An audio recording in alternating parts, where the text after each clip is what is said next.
Good morning and welcome to another edition of Let It Be Known, brought to you by the Bell Project, where they are helping tens of thousands of families reunite and put an end to the cash bail system. Also, the March On PAC, where a mostly women led PAC, is trying to pick and endorse the most qualified and strong Democratic candidates. What a lot going on. As we always say, lots and lots going on this morning. And we are having a special guest this morning, actually. One of our sponsors, uh, the Bell Project. We're going to talk more about the Bell Project this morning and some riveting information that they will surely bring to your attention, and how important it is to have such a organization like the Bell Project. Also, we're going to talk about a problem that Nia Long is having, a serious problem, and why it's a wake up for all celebrities. We'll get into that. But first, how about what's going on in Mississippi? Yeah, the Department of Public Safety stumbled across a cache of Ku Klux Klan material while cleaning out a closet to move the department's new headquarters. Inside it, you should look at this on MississippiToday.org. Was a small blue suitcase, and they found a handbook for the White Knights of the Ku Klux Klan, the most violent white supremacist group in the 1960s, which carried out at least 10 killings. Officials also found Klan charters, a Klan robe, KKK recruitment materials, propaganda, meeting notes, ledgers, and a list of members who paid or didn't pay their dues, I should say. The department has given the Klan materials to the Mississippi Department of Archives and History. They say by preserving the artifacts and shedding light on such organizations, they said they hope to ensure that future generations are never led astray by such hate. Um, I'm not sure. Uh, I don't know. I'm kind of a little torn as to whether they should keep it or not, or burn it or whatever. But they say the records will give researchers broader access to documentation, which will help to deepen the understanding of KKK activities in Mississippi in the 60s. They have moved the archives from Jackson to a new building in Rankin County. As you see here in this report, the Department of Public Safety said they also found Mississippi Highway Patrol folders labeled communist agitators and freedom riders, which contain photos and reports of the 1961 rioters trained in nonviolent techniques in Washington and in Nashville. They rode, of course, interstate buses into the South to challenge segregation laws. The head of the patrol at the time, a guy by the name of T.B. Birdsong, had falsely claimed that communists were behind the riots and Russians had trained two rioters in Cuba. The Department of Archives and History already has a Klan robe and arrest photographs. Look at some of this stuff. If you could see that, the writings, the listings on the members, you could see some of the names and the $3 dues. Some paid a buck 50. Um, and some of the names was like Jimmy Jordan, John uh, Grogel. It looks like. Um, they did it. For such boldness, that's why they wore hoods, right? To cover who they were and the way they wrote their names. Herman Halsley.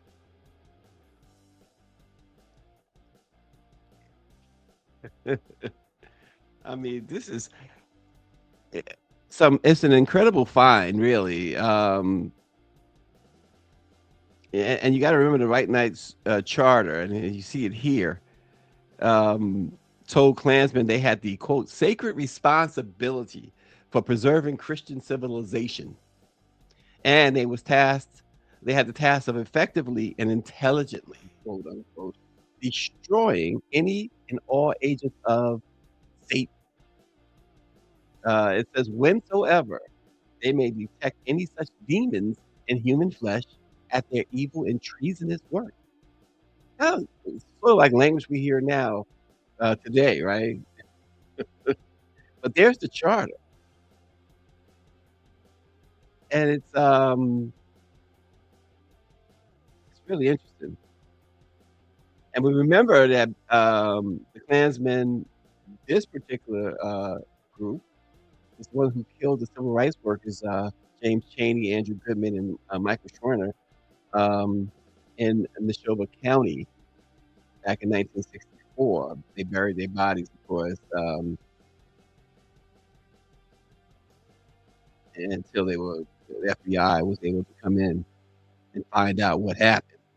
Um, but they have these secret rituals and bylaws and operations, as you can see here, where they had this committee to study and watch the Negro voting activity, and an intelligence committee, a so-called intelligence committee to keep accurate, and indexed information on people, places, and cars.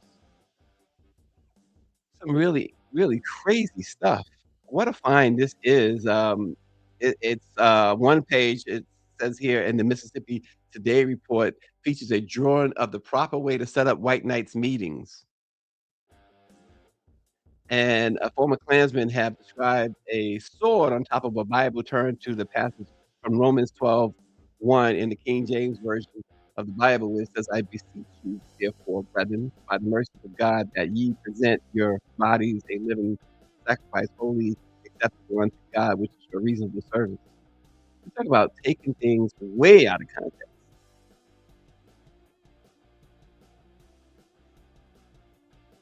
Unbelievable. But this is the propaganda, the blatant racism. Here's a handwritten, uh, note, and it shows you just how so-called brave they were. They wore gloves so that their fingerprints would not be, detected.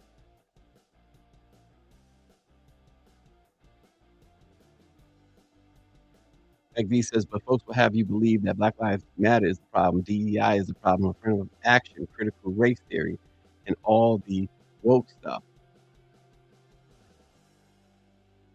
Um,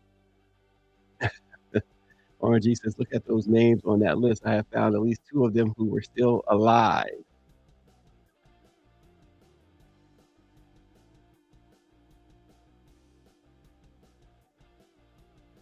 And, he says, "I have family members, names who were on the White Citizens Council spy, list. They were, uh, super on spied on by Brumfield. His name is on that Klan list."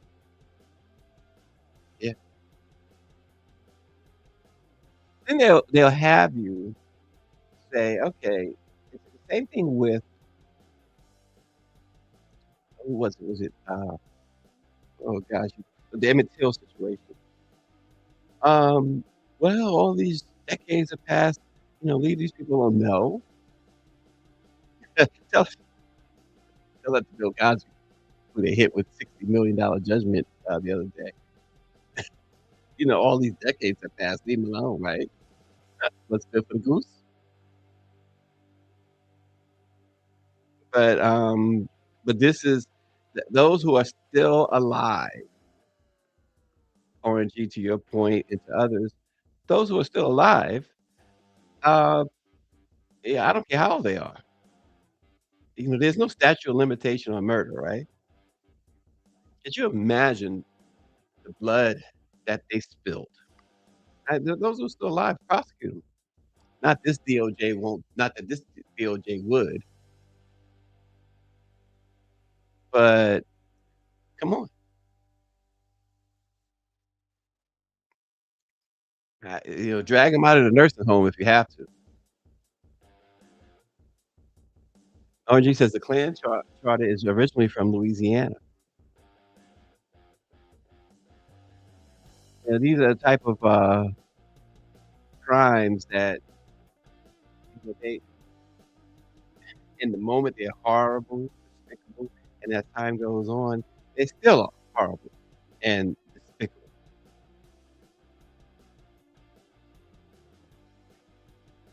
So, listen,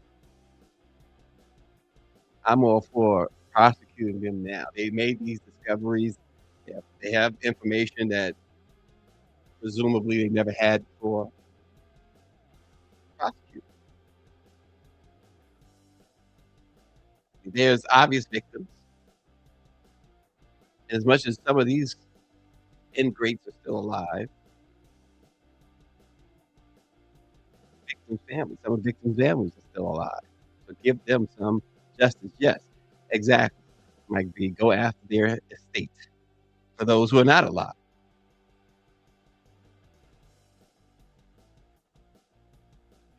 Um, I'm pretty sure back then their families knew exactly what they were doing as well. So yeah, I can't really have a lot of pity on them either, right? Go after the estate.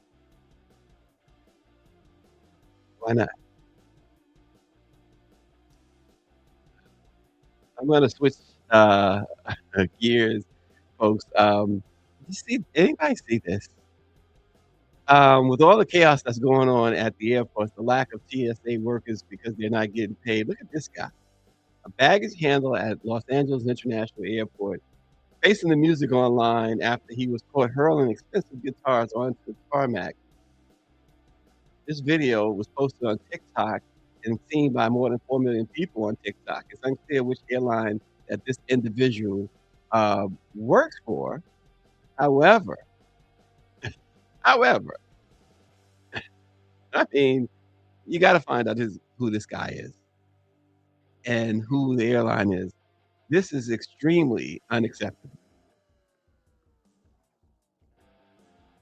The person who captured this video said that he was just happy he had gotten off a flight and had happened to be walking past and, you look outside and he says, "Ah, I probably should film this." Because if that was his guitars, he'd be having a fit, he said. He'd wanna know. And he saw another guy walk past him.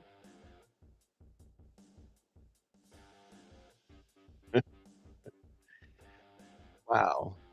It's bad enough with what's going on. Now you gotta deal with this.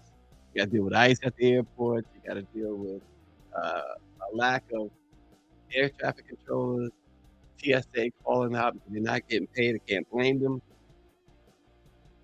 Nobody wants to work free. Nobody should have to work for free. RG says he would be hired by ICE and baggage handlers are rude people. Yeah, this is like it's not like this is some sort of anomaly. That's the bad part about it, right?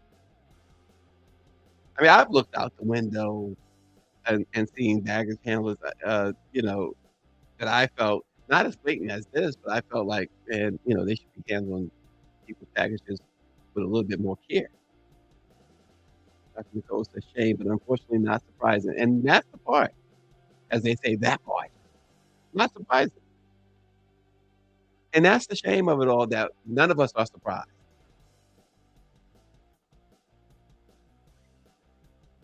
We know it happens, and that's why you try to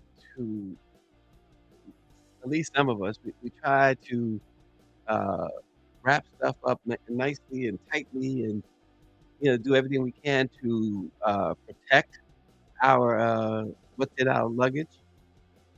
You buy new luggage, and it seems like if you fly once or twice, you feel like, "Man, you almost need new luggage," and you wonder why. Well, this is why. There you go, Mike V. He says, "Hilarious enough, Joe Biden is still riding the Acela and cold chilling. So much of him being too old and needing to leave office. I bet folks wish he was backing down." I was on the Acela, not too long ago with, he was in the very next car. They had the entire business car closed off, one of the business cars. It was Biden and, Secret Service and his folks, and they were going from, Wilmington, Delaware, and the Wilmington stop is named the Joseph R. Biden Amtrak, station. and he got on, and, I just remember the servers. It, uh, "Oh, it's the president, it's the president," and, they usually so it gives them more of a job because they usually only serve, the first class passengers, but they of course, they had to serve the, uh, this particular business class car. And it was nice enough that he didn't take the first class car, took the business class car, so didn't interrupt some of our travel. And when we got to DC, they held us in the train, only opened his doors, and then the motorcade pulled up, and he got out, he walked down the ramp and hopped in the car. But, to your point, um, this affordability crisis is absolutely, um, folks, folks wishing that it was a different, regime. Well, the affordability, because this morning, a growing number of Americans are asking a question that cuts to the core of the economy, folks. Who can actually afford to get ahead anymore? There's no such thing as getting ahead anymore. A new deep dive into what's being called unaffordable America shows a nation splitting into, on one side, the wealthiest Americans, the 1%, are seeing their fortunes surge, which is fueled by stock market gains, real estate investments, and tax policies that protect only them and make sure to grow their wealth. On the other hand, you have the other 99%, where millions of working and middle class families are falling further and further behind. Forget about getting ahead. It's like, how much further can you fall behind? The top 1% hold a staggering share of the nation's wealth, and the gap continues to get bigger and bigger, wider and wider.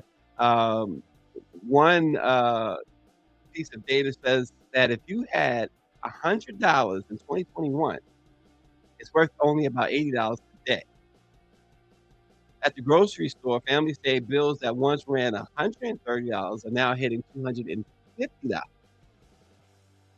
Electricity costs continue to climb, with folks getting hit with, delivery fees that are more than what they use in electricity. They say bills have jumped over 7% this year already, and it continues to climb. And in housing, prices have continued to outpace income, which, puts homeownership further out of reach for so many people. And of course, we talked yesterday about the job market. There really isn't a job market, right? I mean, there are still some healthcare type jobs available, but you'll be hard pressed, no matter how many announcements you see on Indeed or LinkedIn, those jobs are filled or not existent, non-existent. Job openings, in fact, according to, deep dive by, among others, NBC, News, they dropped over 6.6 million, which is a 5-year low. Pandemic, when the pandemic happened, it hadn't been this low since the pandemic, when nobody went to work. We talked about unemployment, over 7% for Black men, and rising for Black people. Black youth unemployment at 30.2%. Manufacturing and other industries like that are losing jobs. And according to several, reports, even experienced professionals are not finding, any type of employment. Because this administration, we talked about this yesterday, has cut programs that are, aimed at job creation.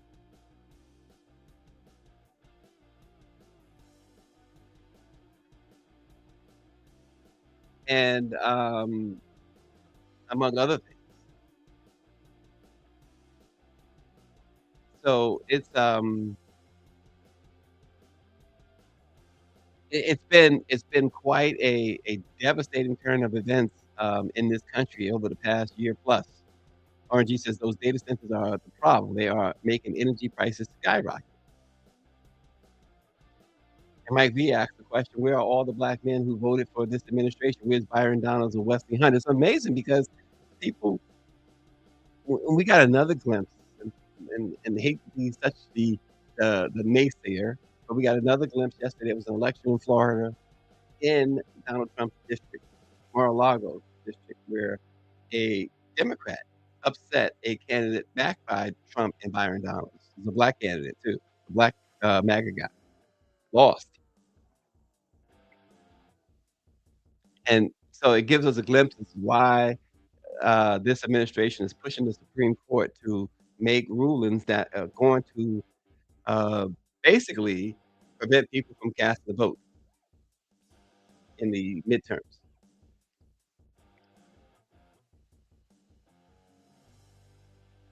So, plain and simple. Uh Mike V makes me laugh. Yep, Mr. I love you, Scott. Remember that face. Yeah, I look, I don't know the end game for people like Tim Scott and, people like, Byron Donalds. I don't know what Stephen A. Smith, people like I don't know what their end game is. But I know there's a lot of people who'll be glad to see their game end. That's for sure. If you missed this story, well, we just actually posted Black Press Media USA. This story really gets under my skin, but it also helps to tell you why we strongly support the Bail Project. This young man, Wydell, he had always prided himself on being a hard worker and an approach to life that started when he was a young boy, and he wanted to earn some money to help his mom. Noble, of course, right? Naturally. You're looking at Wydell. He says his mom was a single parent. She had 5 boys, and he used to go walk through his neighborhood with his little brothers. They'd cut grass, rake leaves, and shovel snow. I wish those days, as Stevie Wonder says, would would come back. When it snows, when the leaves fall in the fall and the snow in the winter, you can't get the young ones to come around and say, can we either shovel your snow or rake your leaves? I have 5 brothers, and one of the biggest things we look for in the wintertime, we'd always make sure we get shovels, whether we had a shovel at home, we went around collecting shovels, my grandparents, whomever we can get shovels from. We watched the forecast like we were weather people. And when it snowed, we went out to make some money. Same thing in the fall. Rake some leaves, make some money. And this is what Whitell did. And he did it to help his family. She had 5 boys. His mother was a single parent. Well, early in 2024, his life had seemed to be going well. He and his girlfriend had a baby boy, and they were planning to move from St. Louis to Atlanta. He rented a truck to help his mother move to Atlanta, then returned to St. Louis to tie up some loose ends, including working out the details with the food production facility where he worked so he could transfer to one of the locations in Atlanta. His mother expected him to be back in Atlanta and planned to help her with rent. Well, he had visited some high-end sneakers sales on Facebook Marketplace, and he didn't want to take them to Atlanta, and the money from the sale would help with moving expenses. So he met a buyer in a restaurant parking lot, sold the shoes, and started driving home. And that's when everything changed for him. He saw this car pulling up behind him, seemingly trying to cut him off. He was confused and like, what's going on here? Then a police car pulled up and he was pulled over. And the long story short, of course, Whitell must be selling drugs or something. And they placed his bail with no evidence. And they placed his bail believe it was $7,500. And he showed them his receipts. Like, where did you get this from? That he had receipts for everything. And he was stuck. But the Bell Project came along. And if it was for the Bell Project, he would have spent even more time behind bars. His life really ends as he knew it. But this is the problem, folks, when a system that says that you're innocent until proven guilty, but treats you guilty immediately, takes away your freedom, takes away your ability to even pay bail. Why are you paying bail if you're innocent? Because the law, the Constitution says you're innocent. So why do you have to put up? This guy didn't murder anyone.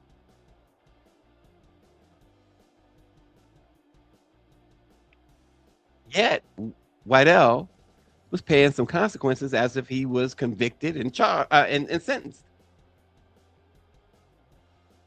Go to bellproject.org, folks. You got to check out the Bell Project and support them. They have been doing the work for a long time.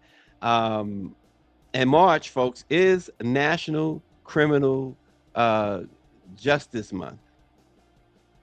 And so we want to make sure that before this month closes out, you understand the importance of this. And it's time to take a closer look at how our justice system really works, who it impacts the most, and what it takes to make it fairer, safer, and more effective for everyone. I'm excited to have with us this morning Robert Brown. He is the National Director of Operations at the Bell Project, and he's here to break down why pretrial justice, what happens before someone even gets their day in court, is so critical to the fight for fairness and to ending mass incarceration. So let's bring now on Mr. Robert Brown. Robert, welcome to Let It Be Known. Good morning. Thank you so much for having me.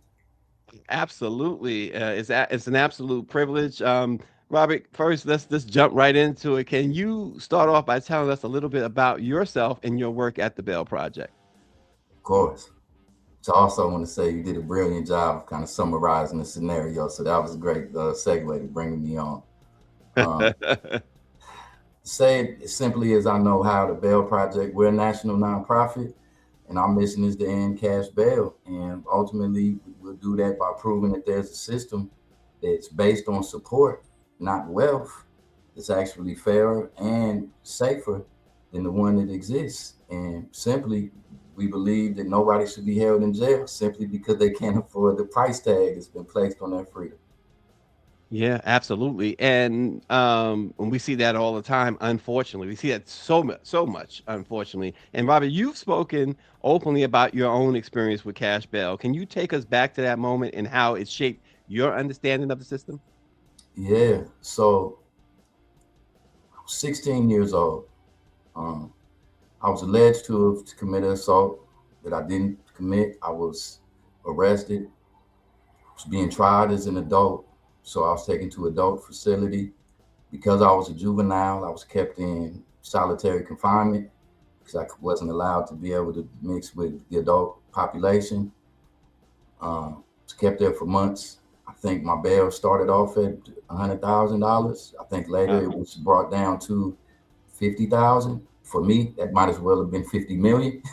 But I had equal yeah. opportunity to pay either, right? Far out of reach.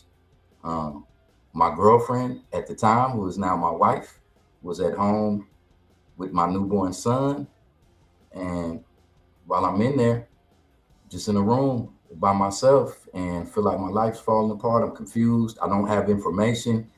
At this time, I don't even know what I'm alleged to have done because I'm like, I haven't done anything. So I'm confused. I'm young. I'm in this one room all day. Um, I get a visit with my attorney and they say, oh, this is what you're alleged to have done. I'm like, no, I want to go to trial. I didn't do it. I don't understand. Like, why am I here? Was there evidence? Like, how am I here? Because somebody said that I did something. It was basically words. They say, well, this is the way the system works. You'll go to court on this day, whatever. We'll have another hearing.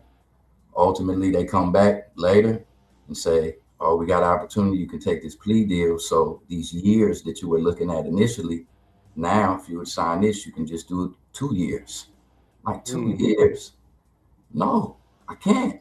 I got a kid at home. I'm trying to figure out what my life is going to be, and I'm so young. No. So I get another visit, maybe a month later. They say, actually, we got a good opportunity. You should really take this one. You can just do 1 year. They'll get you out of here fast. You go to prison, you'll get time off, whatever. I'm like, nah, it's absolutely unacceptable. I get a third visit later, and each time what I'm alleged to have done, the charge is being reduced. This third time when my attorney come to me and say, if you sign this paper, I believe this was like a Wednesday evening. He said, if you sign this paper right now and admit to doing this thing, you could be home by 2 or 3 o'clock p.m. tomorrow. I said, give it here. I Yeah. signed it. I'm so young. I don't even 16. understand the long-term implications of pleading guilty to something that I didn't do and having a felony on my record, my adult record now, because I'm being charged as an adult. And the way that that would impact my life later, and it did negatively. But I didn't see any other way out, and I needed to get home. And you could imagine the pressure that I was under and the confusion. So I did what I felt was right at the time. And these are the types of life changing decisions that people are forced to make every day because of unaffordable cash bail in this broken system. And this is what the Bail Project seeks to Yeah. correct.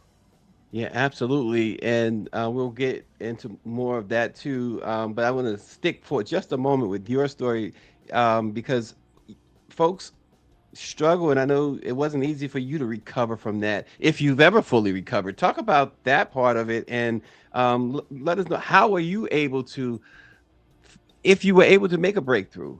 You seem to be doing well now. But how did you get past all this? How were you able to get this in your rearview mirror finally?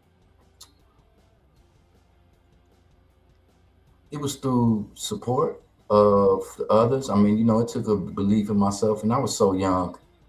I mean, I was a teenager, so it didn't happen Yeah, quickly. I'll acknowledge that. Like I had a yeah, lot of growing up to do, and ultimately that happened. But I wouldn't be in the position that I'm in if it wasn't for others seeing the good in me and giving me an opportunity to be able to show what I can contribute and say, hey, Robert, you got potential that's unrealized, and we want to create opportunities for you to be able to realize that potential.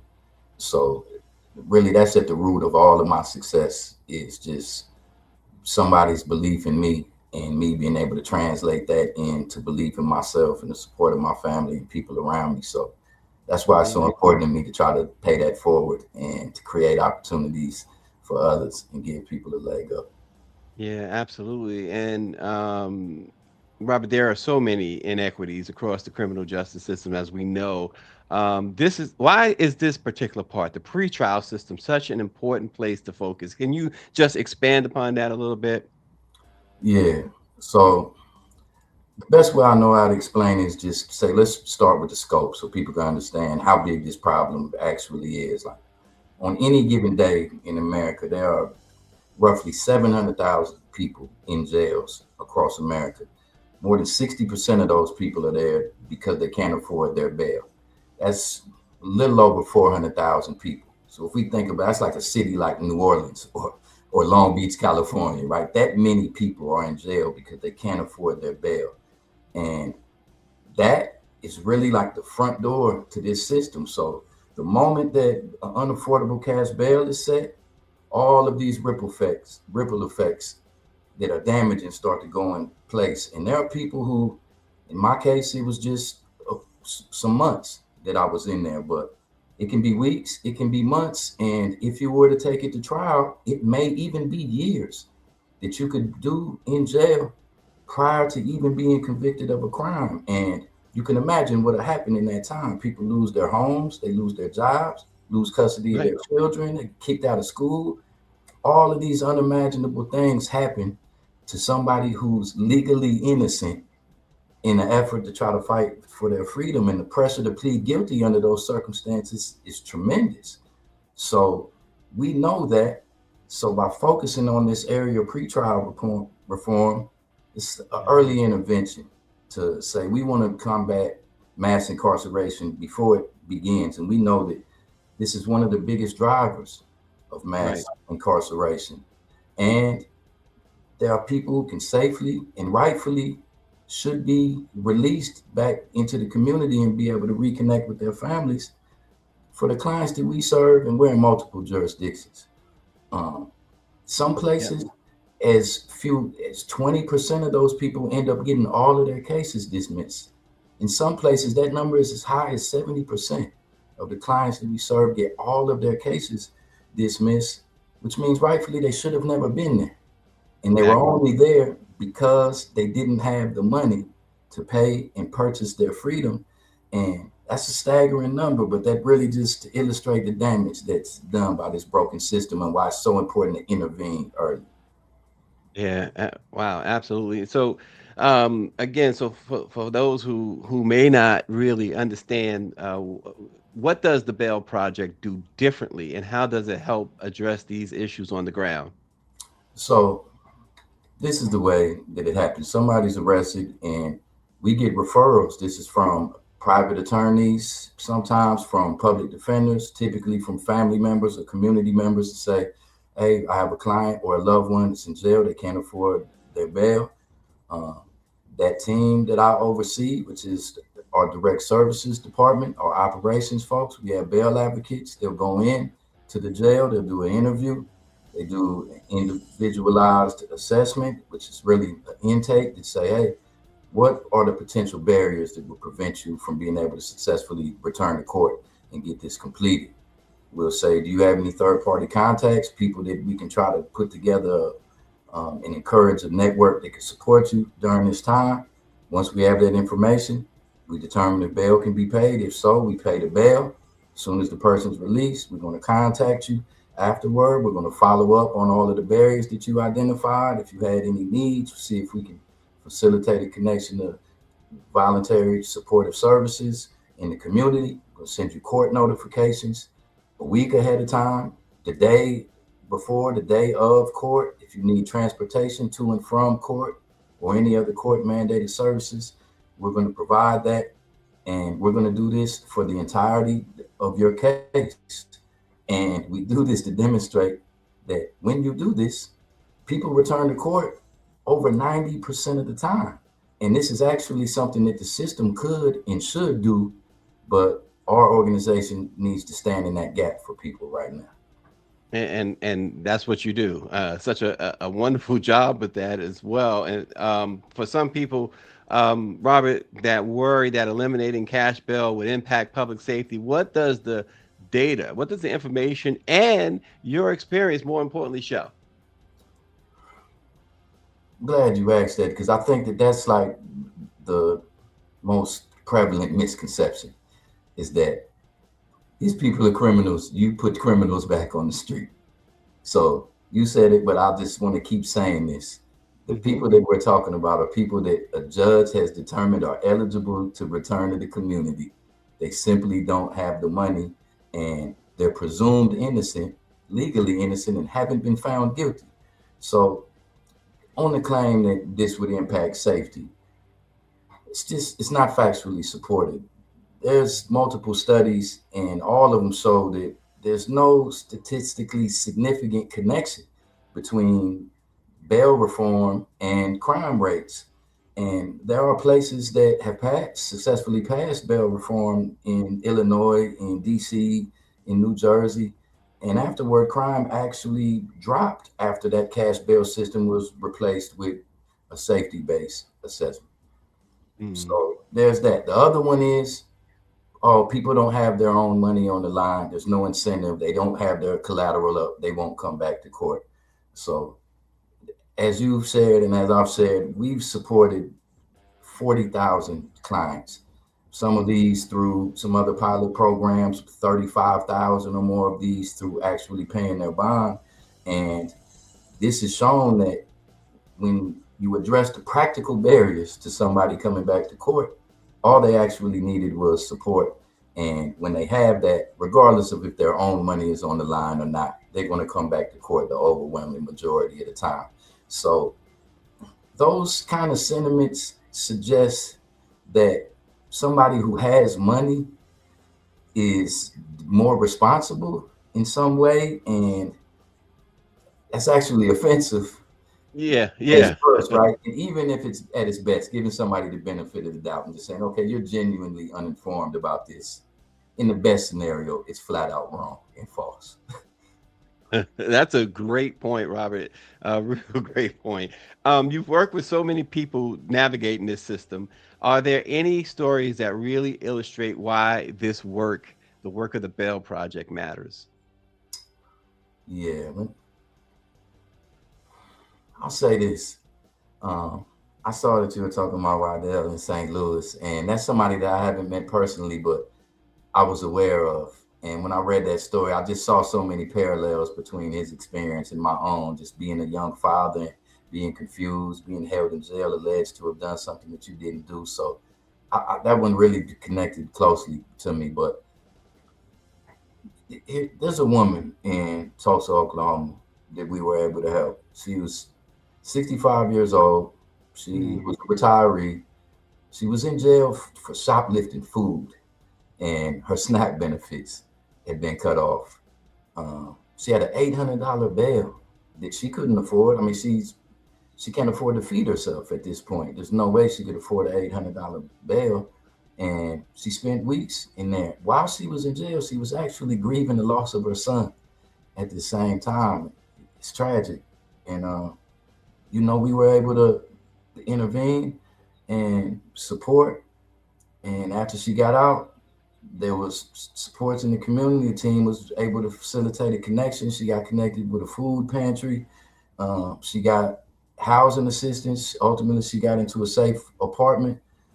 In the last that I heard, she was successfully completing a diversion program, which hopefully will mean that this won't be on her record moving forward. But these are two, mine and the young man that we spoke about earlier, right? These are Hmm. people who didn't do the thing that they were accused to do and should have never been in jail in the first place or even arrested or had to litigate something. This is another circumstance where you see the root problem isn't malicious intent. There are no safety concerns around somebody who stole food allegedly to feed themselves. But this person is also enduring the same punishment that somebody who's convicted of a crime endures. And I just point these two different scenarios out to say this isn't about guilt or innocence. This really is Right. about people who could and should be safely released back into the community, who, because they don't have money, are not given the opportunity to litigate their case and experience the fullness of legal due process the way that somebody with money is able to. And Yeah. that's what we're trying to correct. There's no imaginable circumstance where a justice system should consider the amount of money a person has to make a determination on whether or not they go to jail.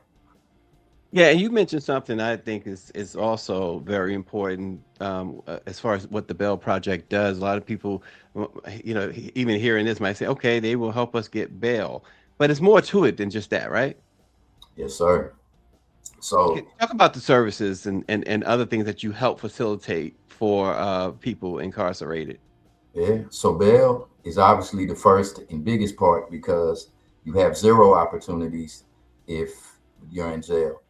And there's underlying circumstances, poverty, behavioral health, mental substance use issues, all kind of things that people are going through that jails, admittedly, even when you talk to jail staff and leadership, they know like we're not equipped to address these types of issues. We're not built for that.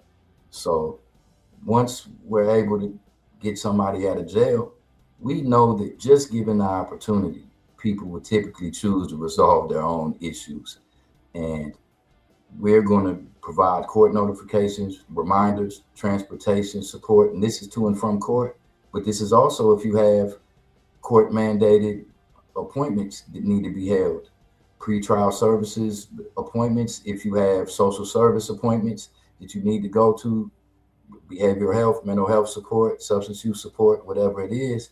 And the teams that we have, you need to be local to be able to do this work because a lot of times you have to physically go into the jail and interview somebody in that room. So the fact that we have staff in these cities, we are typically connected to kind of that network of like-minded organizations who are trying to help and uplift communities.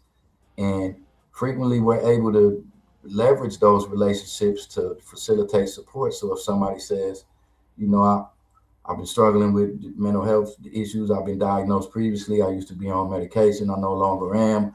Um, is there something that you can do? We can sometimes leverage those relationships and make a connection between a service provider and this individual if they're asking for it. And this is all voluntary, but if they're searching for it, there are a lot of scenarios where we're able to support in those areas. And if there's a barrier of transportation to getting there, or scheduling, or a conflict with court appearance scheduling, you have a point of contact basically of somebody that you can reach out to support to whatever extent we're able, and that will last all the way until your case is closed. Wow, and that could be a long time in a lot of cases, right? Yeah, in some places, years. Some places it happens really quickly, but it's a trip when you go jurisdiction to jurisdiction and you say these are their own kind of independent local governments that operate the way that they want to. So Yeah. um, it's a difficult task. It's a big commitment, but it's one that's worth it. Yeah, and some might hear this and say, okay, so for the person that you have bailed out of jail and you're doing all this for, what do you expect from them? What is it costing them? Willingness to just invest in yourself. We believe that all they needed was an opportunity. So the way that we operate, this is a charitable bail fund, and it's a revolving bail fund, which means we are sustained primarily through donations. And when we pay somebody's bail, you don't owe us that money back. There's no financial incentive. We're not going to come after you for the money back. All that we ask is that you do the best that you can for yourself, and given the opportunity, the overwhelming majority of the time people do. So when that case closes, our bond is refunded, and somebody's donation that helped get one person out now is recycled and used to get another person out. And every time somebody goes back to court and their case is completed, we are able to recycle that same money. And that's the way that an individual helps themselves, but also is able to pay it forward. That same money that helped one person is used to help exponential numbers of people over time. Man, that's quite amazing. It's just simply paying it forward. Robert, for those watching, for those listening who want to help, what can they do to support the Bail Project, to support the pretrial justice reform movement? Yes, sir. They can first thing, bailproject.org. And that's our website. All of the information, stories like the ones that we shared today and other ones, data points. If you wanted to be informed about the scope of the problem and opportunities to support and improve it, sign up for the email list to stay connected. At Bail Project on all social media platforms, and just follow and read about stories and share stories and just get the word out. There's call to actions, and I think a big part of this is having the public and the people that are primarily affected by this issue speaking out for themselves. So if somebody was aware that this was an issue, take action. If there's a call to action on policy, and try to make a change in the place that you live. We do this locally in cities and states and even the federal level.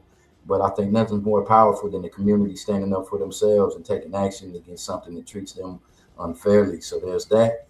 And like I mentioned, donations, this is really the lifeblood of the work that we do. And this is what allows us to help people. So if somebody were interested and able, I'll just say that every single dollar helps. Absolutely. Robert Brown, the Bell Project. We greatly appreciate this information that you have brought to us this morning. Appreciate your story and certainly look forward to, and hopefully you'll decide to come back and give us some more thoughts and information about the Bell Project. It'd be an honor and a privilege. And I just thank you so much for the opportunity to be able to share this information. Absolutely. Folks, go to bellproject.org and support the Bell Project. Check it out for yourself. And if Robert Brown didn't give you enough information, that website will. Thanks a lot, Robert Brown. Thank you. Take care. And thank the Bell Project again for what they do.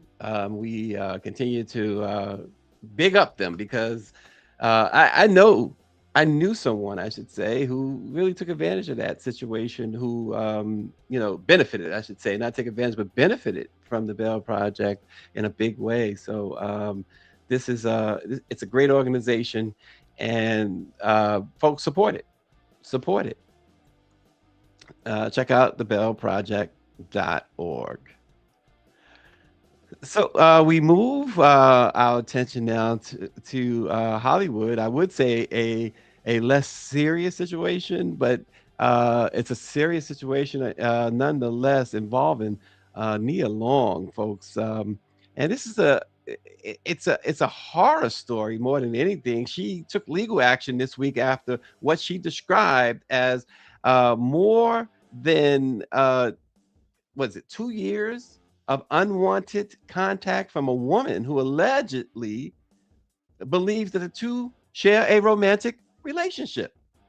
Yeah, the actress filed for a temporary restraining order in Los Angeles against a woman named Carrie McDonald, only to have the judge say, "No, I deny your request for this restraining order."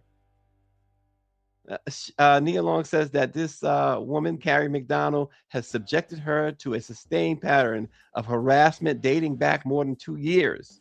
The alleged behavior includes sending unwanted cards and flowers, love notes, gifts, etc., to her home. And to make matters even worse, the woman has shown up on her doorsteps. Nia says that she doesn't know this woman at all, and there's never been any type of relationship with her. She describes the woman as operating under a false belief that the two are dating, romantically involved. The most recent incident just took place last Saturday when this Carrie McDonald allegedly went again to Nia's residence in Los Angeles, rang her doorbell. Police were called, but the judge refuses to give her a restraining order.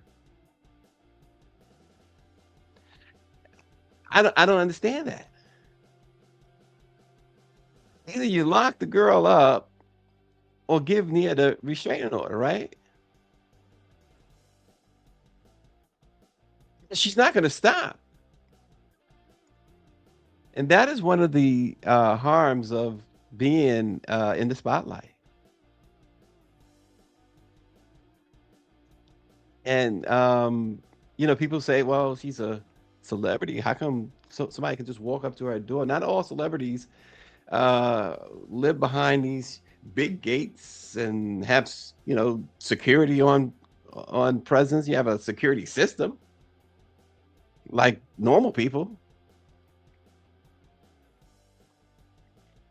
Dr. Nicole says, "Oh, wow, that's crazy, but very troubling. The behavior may escalate very quickly. What's up with the judge?" Exactly.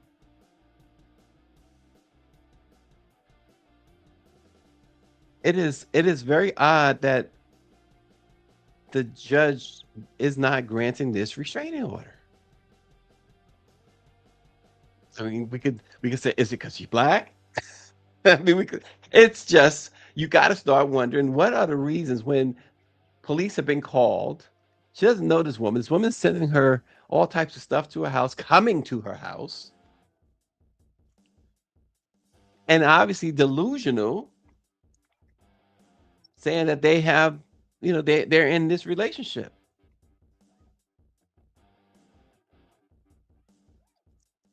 Um, and they tell you too with the restraining orders or with situations like to document everything. Well, apparently, Nia Long has documented all this stuff, and it still has not. It still not has served her the way it should. It seems. And if the cops come and this woman still comes back, that means that she's not going to stop until you lock her up. Maybe there's a seriously mental situation going on here. Well, get her some help. You can do those involuntary holds in situations like this, it seems. But it's very troubling.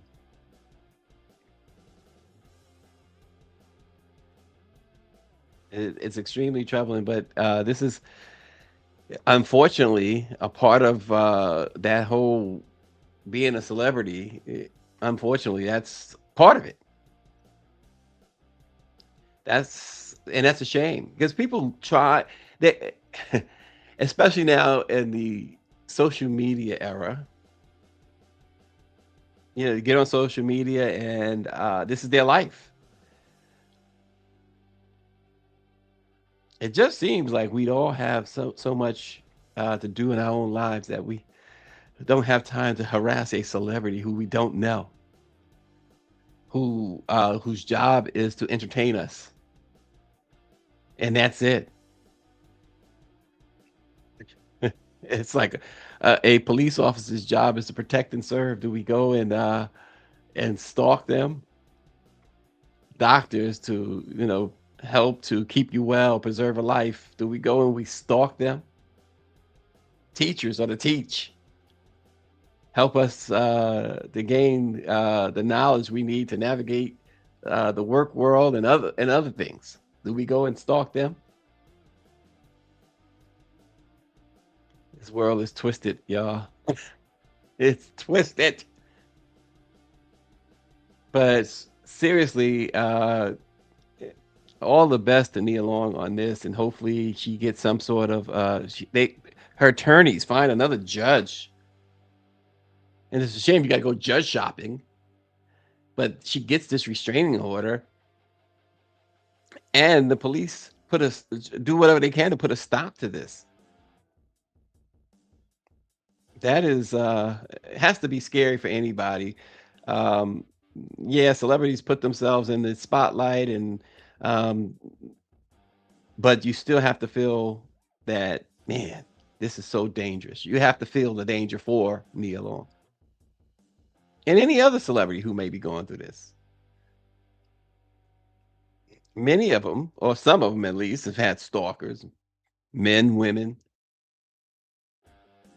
This one has to just really uh, shake her up. I mean, any would shake you up, but have this person say that you're in a relationship and sending you flowers and candy and stuff like that, and coming to your door, ringing your bell. Well, if you're in that relationship, woman, why you don't have a key? you know, it's crazy. But this is the deal. Stay tuned, folks. As I've been teasing, it's coming. Major announcement for Let It Be Known. But stay tuned, and we, of course, thank you so much for joining. Hang in there. That announcement is coming. Thanks for. Let's go! Let's go, Flav. Hey!